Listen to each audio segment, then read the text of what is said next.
Well, winning, part 4. It was 2004, Olympic Games in Athens, when the American rifleman Matthew Emmons had a substantial lead over the entire competition. He had one shot remaining. He sighted in his rifle 50 meters away, set his sights at 12 o'clock just like he always did, let the gun slowly drift down, and as soon as that target was sighted in, he pulled the trigger, and just like many times before, bullseye. However, he shot at the wrong target. It's called a crossfire. And what was going to be a gold medal for him and a gold medal for the U.S. dropped him down to 8th place, and he got no medal. Can you imagine how disappointing that must be? I mean, could you imagine you have trained your whole life for this moment, and you drilled the bullseye, but you crossfired at another lane's target? I mean, how awful would that be? Look at your neighbor and say, that's awful. But here's the thing, I just want to shoot straight with you, no pun intended. I think that Emmons is not alone in this. I think there's a lot of people in this life that spend their entire life shooting bullseyes at targets they were never intended to aim at. I think there's a lot of people that hit the bullseye of someone else's target. And financially speaking, I think when we look at what the definition of success would be, what winning would be in our world financially, the definition that you would find would be about amassing great wealth, would be about how much can I get. And yet when we open the pages of Scripture and we look at the principles in God's Word, just like we've done every week in this series, we discover that Jesus has a way of flipping things upside down. Matter of fact, the Bible says this. It says, it is more blessed to give than what? Say it if you know it. It's more blessed to give than to receive. We know that, but don't we live in a world that believes differently? Don't we live in a world that says the more you get, the more successful you are? If you want to win, it's about how much you're going to get.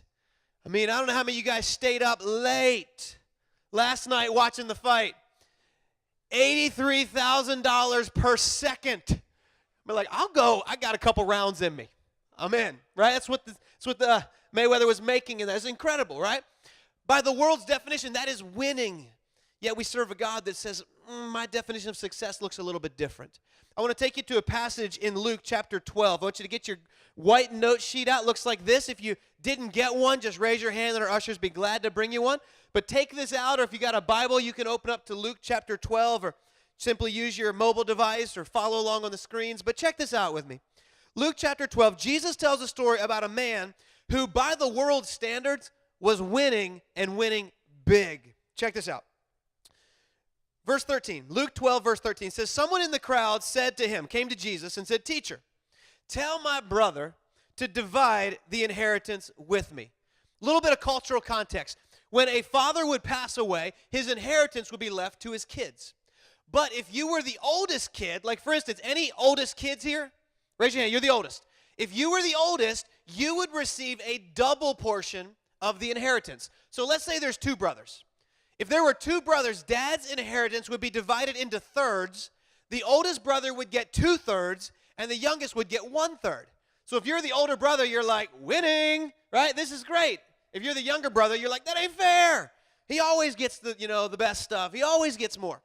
So most likely in this story, this is a younger brother coming and asking this question, saying, tell him to divide the inheritance with me. He got more than I did. This isn't fair. Look at Jesus' response, verse 14. Jesus replied, who appointed me a judge or an arbiter between you? Then he said to them, watch out, right? Be careful. Be on your guard against all kinds of greed. Saying you're asking this because you're greedy. Check this out. Life does not consist in an abundance of possessions. And he told them this parable. Now, a parable is just a story that is designed to teach a biblical principle. Listen to this story. He says this. He says, the ground of a certain rich man yielded an abundant harvest. Guy's got a big crop. He thought to himself, what should I do? I have no place to store my crops. And then he said, here's what I'll do. This is what I'll do. I'm going to tear down my barns and build bigger ones. And there I'll store my surplus grain. And I'll say to myself, you have plenty of grain laid up for many years. Take life easy. Eat, drink, and be merry. Now, by the world standard, this guy was winning. This guy was an absolute success. And let's just be honest, secretly, this is what a lot of us desire. Man, if I could just hit it big, one big crop, one big investment, one big promotion, if I could just get that one big advancement, I'll be set. And so a lot of us are kind of chasing that next big windfall that we're hoping we can get. And if we can get it, we'll stick it away and we'll say to ourselves, just like this guy, man, I'm good. I'm good. I can coast from here on out. Now, none of us want to admit that that's our desire, but we're striving for it. Now, I want you to notice that all of a sudden in this story, he's simply saying, listen, I'm going to store up as best as I can. Like the crop came in and came in strong. Now, quick question. Who brings about the harvest in our life? God does. Right? Think about this from an agricultural standpoint, because that's what this illustration is laying out. This guy plants seed. He obviously breaks up the soil. He's working hard. But God is the one. The ground brings the harvest. God's the one that brings the harvest. So God has blessed him tremendously. But at no time does he stop and give consideration to the God of the harvest as to what he should do with the crop that has come in. And that's his problem. Look at verse 20. Verse 20, God says to him, "You fool." Somebody say fool. And this is not like a good way, okay? This is not like when you see your friend, you're like, "What's up, fool?" This is not what's going on here, all right? When God calls you a fool, that's not a good thing. God says, "You fool, this very night, your life will be demanded from you." God's saying, game over tonight. Then who will get what you have prepared for yourself? Who's going to get all this that you have amassed and you build a bigger barn? And he goes on and says, "This is how it will be with whoever stores up things for themselves, but is not rich towards God." God is saying, listen, I'm the one that blessed you with all of this increase. And at no time did you stop and say, God, what would you have me do with all that you have blessed me with? Instead, this guy said, look at what I've got. I'm going to create something bigger so that I can hang on to all of this. I mean, think about this. It doesn't make much sense to stockpile all this stuff when you're not even going to be here to enjoy it. That's what God's saying. This guy stockpiled all this, but he wasn't even going to be around long enough to enjoy it. I mean, how sad is it to spend your short time here on earth rich, but your eternity poor? That makes no sense. And so Jesus is saying it doesn't make sense to store up all of this here, but be poor in the things that really matter. And then in Matthew chapter 6, Jesus tells another story, and he says this.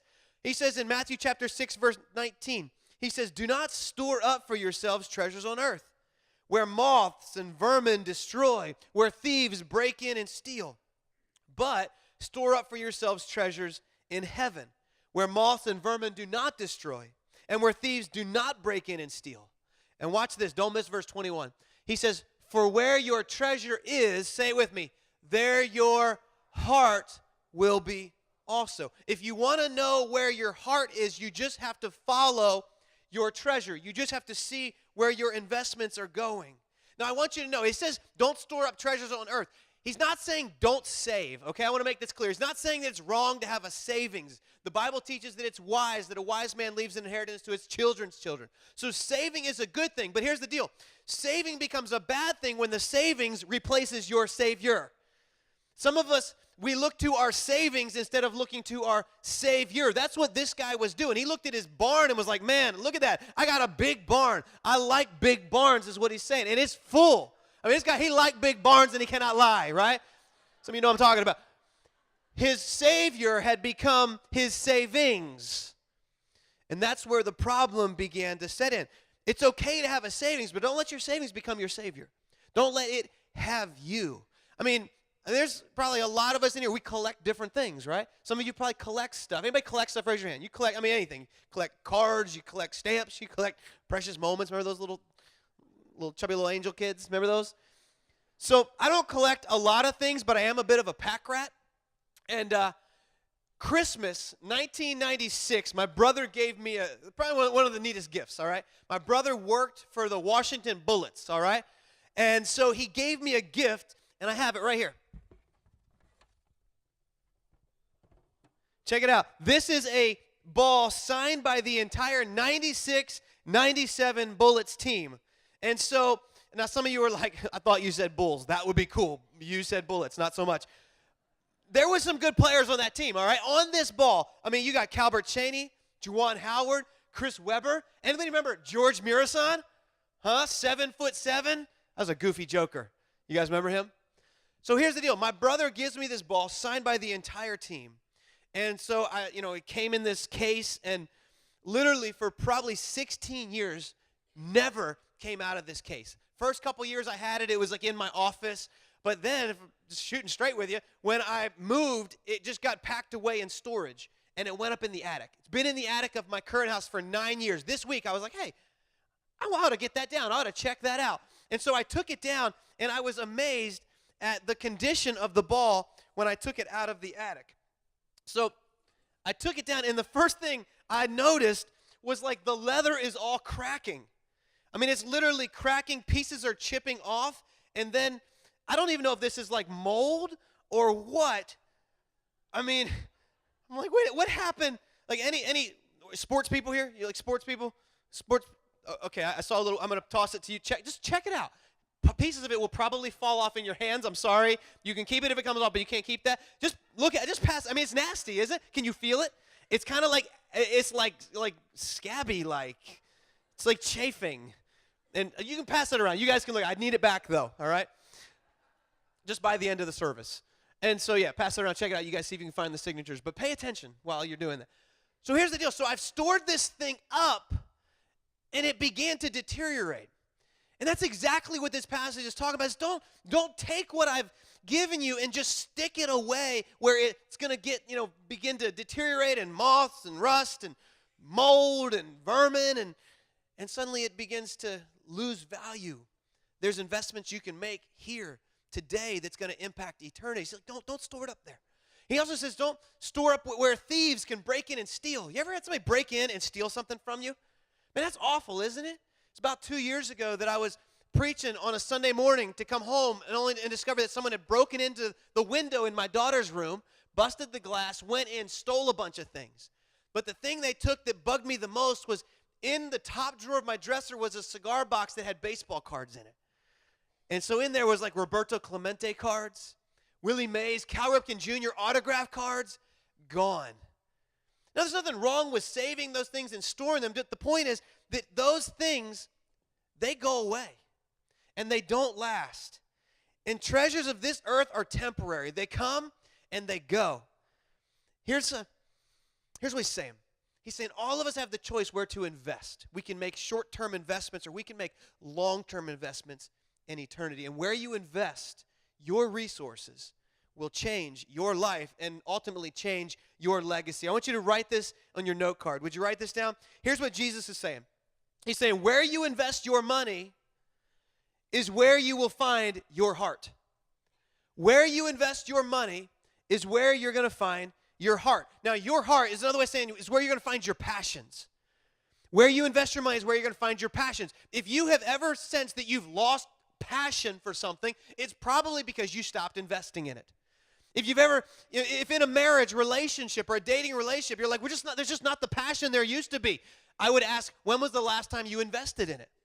Because we're passionate about things that we invest in. It's why people care about certain things and you don't. It's why you care about things and others don't. You may go and volunteer your time at an animal shelter, and you're like, man, my heart just breaks for these poor animals. They need homes, these little dogs. And man, I mean, your heart even breaks for cats, for crying out loud. And you're like, why doesn't everybody care? I'll tell you why. It's because you've invested time. You may even have invested treasures, resources. It's why if you go on a missions trip, you care about those places more than anybody else. You invested time. You invested treasure. See, when we invest our resources, we find our passion for those things increasing. Some of you check stocks regularly. You got the app on your phone. You're keeping tabs with it because you invest in that. Others of you don't even care because you don't invest in it. See, where we invest our money is where we'll find our heart. And if you feel like you've lost heart, you just simply need to trace back the trail of your resources and your money, and you'll discover where your heart is at. You know, there's a lot of people that care a great deal about, their church. And the reason is because they've invested their time. They've invested their resources in their church. Some of us, we feel that way regarding maybe the sports teams that we care for because we've spent a lot investing in them. We got jerseys, and we go to games, And we're passionate about it. We're very passionate about it. Your heart will follow your money. And you need to know something. Jesus doesn't want your money. He wants your heart. But the two cannot be separated. So where you invest your money is where you'll find your heart. And so today we're talking about what does it mean to be rich in the things of God, to be generous in this life. You know, when we started Lifepoint Church, we didn't know everything that it was going to look like, but we knew we want to be a generous church. We want to be a church that's known for generosity. And so before we ever held our first service, we looked for opportunities to be a blessing to our community. Before we ever held our first service, we did our first angel tree. And so there was a small handful of families, and we went to local schools, and we said, could you tell us kids that aren't going to get much for Christmas? We want to be a blessing to them. We gathered backpacks, and we blessed them with backpacks. And all through the years, we found ways of just doing things for our community that are free. I love when people come in, and they see the coffee bar, and they're like, how much is a cup of coffee? And our team's like, oh, it's free. They're like, free? Hey, if it's free, it's for me. I mean, how many people? We love free. Free is fun. I loved, like, Easter on the River. That was one of the most amazing things that we've ever done as a church. We had people that walked in and asked our team, they're like, well, how much is it? Like, it's free. Like, free? Are you kidding me? Now, how many of you know free is not free? Anytime you're getting something for free, somebody is paying for it, right? Can I tell you, church, the reason we can do stuff like that is because of your generosity. And your generosity is transforming lives. It's transforming this city. I want to share this email with you. This came in, and it was one of the neatest things. It says, I just want to share a little bit about my start in Lifepoint Church. After hearing about Lifepoint from several coworkers, it had been on my to-do list for quite some time, which how awesome that this person heard about Lifepoint from the people at their office. It's contagious. That's so cool. That's why some of you are here. So they say, it was on my to-do list for quite some time. My marriage was falling apart faster than I could realize why, and I felt a little helpless in the situation. My husband and I both decided to try Lifepoint on Easter Sunday this year just to see, in quotes, what it's all about. My husband is a very traditional churchgoer, wears a tie, expects a sit down and read your hymnal type of service. I mean, you know, it's not quite what Easter on the River was like. It says, boy, was he pleasantly surprised with Lifepoint. We love so many things about Easter on the River. As the service was coming to a close, I turned to him and I asked him how he liked it. And he just smiled. We waited for the final prayer to be over, and as we were gathering our things, Jeff announces the winning series. As some background, our marriage had been literally in a downward spiral for the entire 3 years we'd been married. We were about a week away from giving up on everything. We couldn't communicate, and finances were a driving force behind that. We were becoming a statistic, and worst of all, we were becoming our parents. We wanted to win at finances, but we just couldn't get on the same page about any of it.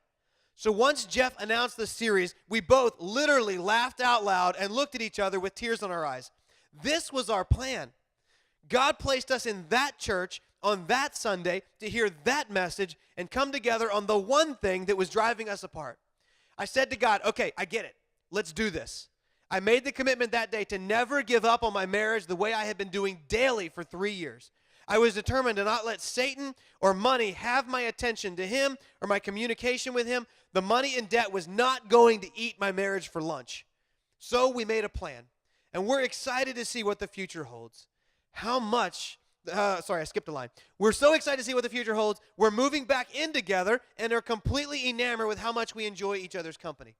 So I just want to thank you, because had it not been for God laying this message on your heart, this amazing man and I would be torn apart for worldly reasons. Instead, we're finding strength in God. He plans to prosper us. That we are sure of. I'm sure there are hundreds of other stories just like mine, but I felt like I needed to tell you that my life has forever been changed by your timing, by the messages, and by God's grace. I can't wait to see what is to come. Isn't that awesome? You make that happen. And those kind of stories come in all the time. All the time. And so when we started this church, we didn't know there'd be stories like that. We didn't know we'd rent out the convention center. We just said we want to be known for generosity. Matter of fact, we have a value here at Lifepoint. It goes like this. It says, we give people gas, which I admit's a little bit odd. It's a little bit odd, but it goes like this. We give people gas. We will be pace setters in our community and our world with generous living. We believe generosity is not something God wants from us, but rather something he wants for us. God wants generosity for you. So when we were starting the church, man, we didn't have any money to really do a whole lot. But we made a decision. We weren't going to limit God based on what we had. God is unlimited. I remember we had this crazy idea. 6 months old, we said, what if? What if we could take over a gas station? What if we could give away free gas? What if we could do this? How much money do we have? Nothing. But we know God is unlimited. And we started praying, and maybe you're familiar with this, but all of a sudden we scheduled this gas giveaway, and God provided in a radical way. The news showed up, and they caught a story, and it went a little something like this. Junction got a nice surprise this morning. The gas was paid for by a local church. WECT's Dan Casuto was there. Most drivers heard about free gas at the Walmart in Monkey Junction by word of mouth. Cars lined up for over an hour. A new church in Wilmington called Lifepoint set aside $3,000 to give away free gas to drivers. No strings attached. Man, it's been our heart to give back to the community. We're a part of this community like everybody else, and so we just wanted to show people that there's somebody here that loves and cares for them, and we want to give them something with absolutely no strings attached. And what better gift than to give somebody gas? Yeah. Me and my big mouth. But that's where it came from. We are the most gaseous church in this city. Now, if you're here for the first time, you're like, you know what? It's just been something that marked us in the beginning. We're going to be a group of generous people. We love generosity, but let me tell you this, and write this in your notes. A generous church is only possible if it has generous people. The only reason we can do things like this is because the generosity of the people that call this place home. This church is only as generous as you are. So let me ask you a question. Just think about this. Don't answer out loud. If everyone in this church gave as generously as you do, would we be more or less effective at reaching this city for Jesus? Just think about that for a moment. Would this place be more or less? Because what I found is everybody loves a generous church, but few people like to fund it. We love generosity, but the only way we can be generous is for us to be generous. Generosity is fun, but somebody's got to fund it. And have you ever done something for somebody that could never repay you? And there's a joy that's attached with it. Like, have you ever gone to a restaurant and left a tip that was bigger than your bill? It's a blast. If you've never had a chance to do this, go somewhere and, maybe even like share a meal so that when you leave, you can leave a big tip. And just go get in your car and just watch. It's amazing to watch when the waiter or waitress picks it up and they're like, do they need change? Where'd they go? Are they coming back? And you just get to smile all the way knowing that you got to be a blessing to them. I was at Wendy's a couple weeks ago, and I saw this lady come in, and you could tell she had, had a rough story, whatever it was. She appeared to be homeless. I don't know her story, but she started counting through the change that was in her hand so that she could go up and order something off of the 99-cent menu. And I got to kind of watch this play out. I saw this woman kind of watching her the whole time, and when she went up to go place her order at the register, she left her purse at the table. And I saw this lady begin to dig through her own wallet. She pulled out some bills. I don't know what it was. Could have been a 5, a 10, a 50. I don't know. But she was like a ninja. So this lady was ordering her food, and this woman came by, and she watched, and she slipped extra money on top of this woman's purse, and then she just slipped out. Didn't want any credit, but I watched her. She got in the car, and she just sat there. And she had this huge grin on her face, and she watched as the lady came back to her table, and she saw the money, and she looked around. Can I tell you, generosity is fun. It's fun. And I know a lot of people say, man, I can't wait till I can be generous. Someday I'm going to be generous. Can I tell you, if you're not generous today, you won't be generous someday. And here's the reason why. Write this down. Generosity is not measured by the size of the gift, but by the size of the heart. It's not measured by the size of the gift. It's measured by the size of the heart. It's not the amount of zeros on the check. It's not the size of the dollar amount. It's the size of the heart behind it. Several weeks ago, it was so cool when I got to hear this story. One of the people came from our care team, and they said, guess what happened? They said, we had a lady come back to our care room, and she said that the message just so impacted her life, and she just felt like she wanted to give, but she didn't have a whole lot. And they reached out, and they handed me this bottle full of pennies. And they said that she gave this gift. She said, I wish I could give more, but this is all that I have, and I just want to give it. And when I heard that, I said, I want you to give that to me. Because this was probably the largest gift that was given that day. Now, I don't know how many pennies are in here. I haven't counted it up. But I know the heart behind it. You see, generosity is not the size of the gift. It's the size of the heart. And what I found is if we would give what's in our heart, God will increase what's in our hand. I remember early on, I just remember God saying, don't let what's in your hand limit what's in your heart. You know, the Bible says this, tells a story about Jesus, and he's standing near the offering boxes of the temple one day, and he hears the sound of 2 coins dropping in these boxes, and he gets fired up, he gets excited, and he tells his friends, and he says, listen, truly I tell you, he says, this poor widow has put more into the treasury than all the others. And they got to be thinking, that's like 2 coins. I mean, I could hear it like clanking around. And Jesus goes on and says, she gave all that she had. Everybody else was given out of their surplus. But she gave everything that she had.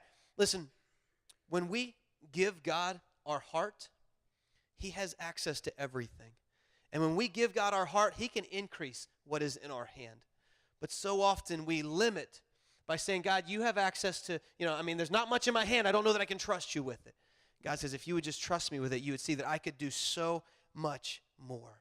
Generosity is not measured by the size of the gift, by the size of our heart. Here's something else about generosity. I want you to write this down. Generosity is refreshing. You ever hung out with people that are just generous? Generous with their time, generous with their resources. They're just refreshing. They're fun to be with. They fill you up. But stingy people now, my goodness, you know any stingy people? Oh, they will wear you out. Stingy people are no fun to be around. Stingy with their time, stingy with their resources. I mean, you ever just been around somebody, all they talk about is how much stuff costs, how much they don't have, how much, did you see what they got? I wonder how they got that. I bet they can't afford that. They don't need to have that. Just always picking apart everything everybody else has.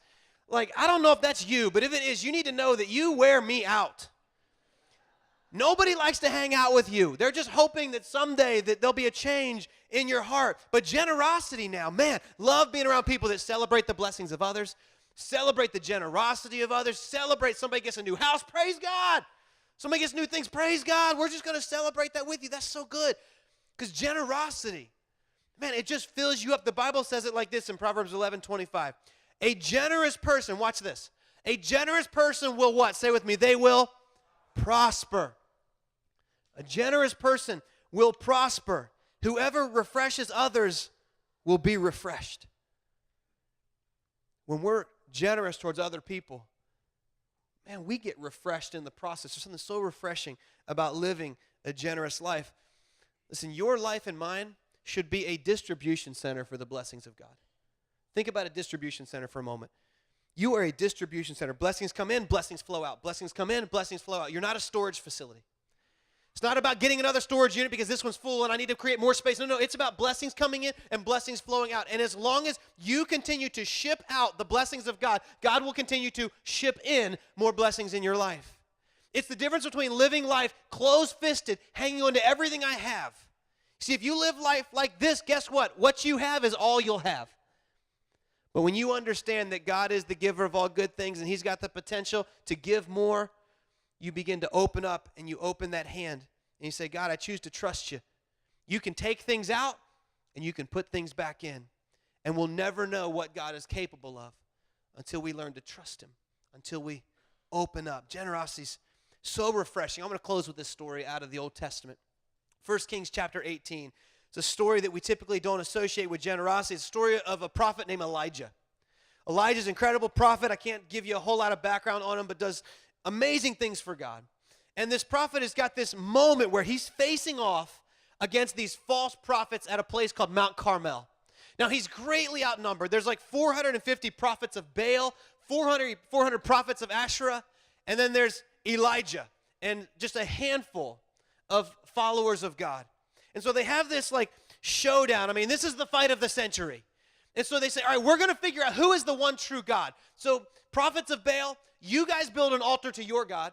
I'm going to build an altar to my God. And then I'll let you go first and you will cry out to your God. And whichever God rains down fire from heaven, we'll know is the one true God. I mean, how would you like to have a seat to that fight, right? Well, that's big time right there. And so the prophets of Baal go first, and they're built their altar, and they're crying out to Baal, and they're cutting themselves, and they're screaming, and they're worshiping. And Elijah's just sitting back. He's just watching. He's mocking them. He's like, maybe you should shout louder. Maybe he can't hear you. At one point, Elijah says, maybe he's off relieving himself. Right? I mean, he's smack talking. Like smack talking is in the Bible. How cool is that? And then all of a sudden, we realize nothing happens. And we're told that Elijah steps up. And he rebuilds the altar to the Lord. And as he rebuilds the altar, he takes the sacrifice, he lays it on the altar. And then he does something interesting. He asks the people, he says, take these 4 large jars, and I want you to fill them up with water. Now, something you need to know about this story, something interesting. You see, Elijah is such a powerful prophet of God that about 3.5 years earlier, he told the people that until I command it will not rain, there will be no rain nor dew on the land until I say so. So you talk about a serious drought. So here he is. He tells the people, fill these 4 large jars with water and bring them back. So they fill them with water. They bring them to him, and he dumps them out on the altar. He says, go do it again. Fill them up again. Second time, they fill them up. He dumps them on the altar. He says, the third time, go fill them up. He dumps them on the altar. And then all of a sudden, he begins to pray. And I want you to listen to his prayer. In 1 Kings 18, verse 36, he says, Lord, the God of Abraham, Isaac, and Israel, he's saying, the God of my ancestors, let it be known today that you are God in Israel, and that I am your servant, and have done all these things at your command. Answer me, Lord. Answer me so these people will know that you, Lord, are God, and that you are turning their hearts back again. And then, watch this, then the fire of the Lord fell, burned up the sacrifice, the wood, the stones, the soil, and also licked up the water in the trench. And when all the people saw this, they fell prostrate and they cried, the Lord, he is God. The Lord, he is God. I mean, can you imagine this moment? Can you imagine having a front row ringside seat to this fight?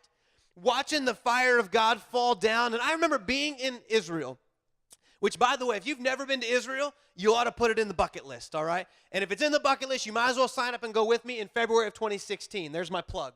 It's amazing. One of the places we go is this place, Mount Carmel. And I remember standing on this mountain thinking, this is where the fire of God fell. What an incredible moment. And as I was there, a friend of mine said, yeah, but you know what? The fire wasn't the biggest miracle. And I'm like, yeah, it was.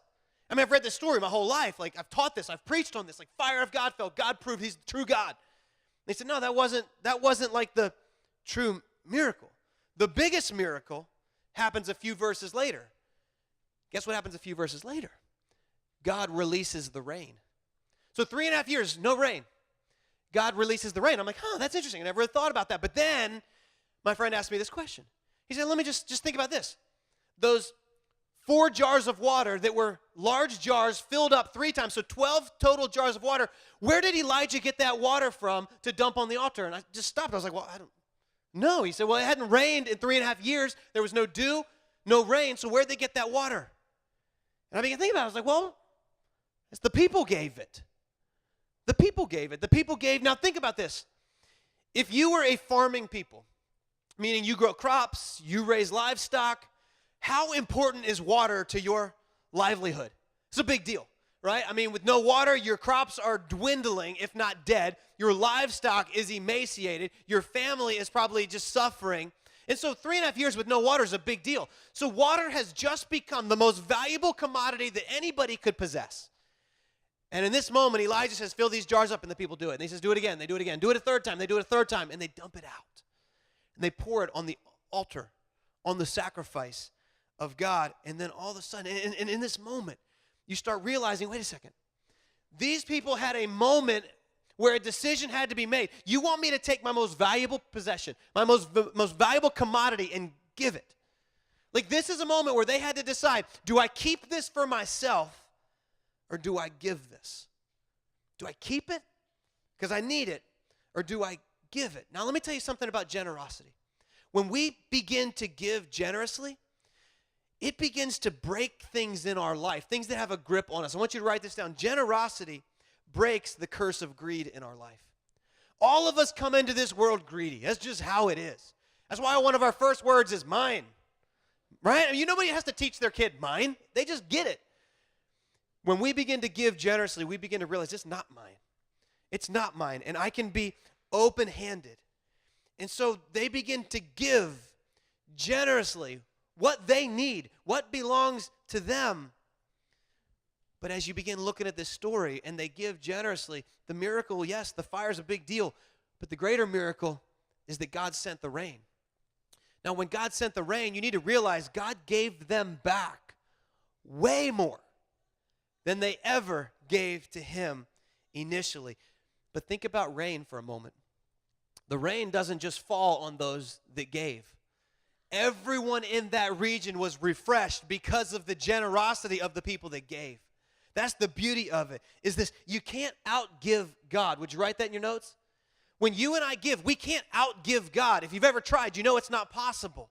And when we honor God and we give generously and we give over and above, what happens is we don't just get refreshed, but all of those around us. How cool would it be to see this entire city experience a blessing of God that could only be traced back to the people of God giving generously? Like, what has happened with Wilmington? This place has been transformed. Why? Because the people of God said, you know what, we're going to take God at face value. We're going to give generously. God, I trust you. Listen, I don't think our world has yet to see what God can do through a group of people that just choose to trust him, that choose to live life open-handed. I believe that the church should function in such a way that everybody around us experiences God's blessing. You should live in such a way that your business is blessed simply because you're there. Your neighborhood should be blessed simply because you are there. Is it? You see, think about this.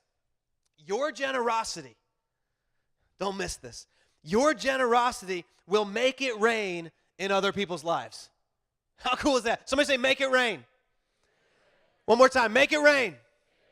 Your generosity will literally bring about refreshing in other people's lives. That's incredible.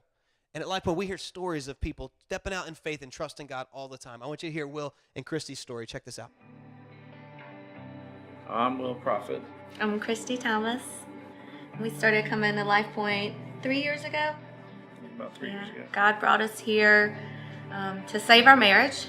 Our main issue in our marriage was finances and communication. That was really the biggest thing. And once we learned how to get a handle on that, the communication first, and then George recommended that we take Financial Peace, which was huge life changer in our relationship. Yeah, the Financial Peace wasn't just about money. There's a very solid piece on marriage and relationships, and that's what I loved about that class so much, is that it taught you not only how to deal with your finances, but what God expects biblically for us, because it all belongs to Him. Right. Anyway, it's all from Him. I've always felt like I was more of the giver in the family between the two of us. I wasn't raised in a church, but she was. So she was familiar with tithing. I was a tither. I was very disciplined about that. Very, very much so. Whereas for myself, I wasn't quite sold on that. And it took a while. But I've always just giving heart, so I always wanted to give. So it was kind of a double-edged sword. She would want to tithe, and I'm like, why do I want to do that? I want to help and give this money directly to this person or that person. So there was always some conflict. But what was funny was, once I got on board with the tithing and started seeing basically how when you use God's money the way God asks you to, everything kind of falls in line. Right. But the funny thing was, anytime I wanted to do something outside, it was very hard to get her to unclench. Not that I was stingy to the church. I always gave my tithes, but on your regular salary. Yeah, on my salary, and but I was 10% to the T. You know, I really have learned that everything counts, and God will bless you even more the more that you give. I mean, and when you give with a generous heart and a loving heart, it really does make a difference in how you feel. And it really is rewarding. I really do feel a difference in my heart. I just feel joy when I can give to someone and know that it's helping somebody out for the good. Even just as much as, you know, filling up somebody's gas tank. Remember we did that at Walmart. I mean, just even little things like that, the fact that God has provided for us to the point that we can be generous like that, I think has made a huge difference too, and just our heart. And I think what's been kind of uplifting about any and all of it is we found that as we helped others and were a blessing to someone else, that we would get blessed. But what Absolutely. we found was that wasn't what was great. What was great was the feeling that we helped somebody. Right. That was more than any blessing. And then it's almost like a circle of, okay, we've blessed someone, we're blessed again, and now because of that, we're able to bless someone else even more. And it just gets bigger and bigger, and Like a continuous circle yeah, and it just makes of blessings. and it continues to put a smile on your face, and it's amazing how it makes your heart feel. I think you have to put God first, and you have to in order to be successful in anything. I think if you put Him first, that everything else falls into place. And with Him first, our relationship has been win-win. Yeah. We are winning. Champion. That's right.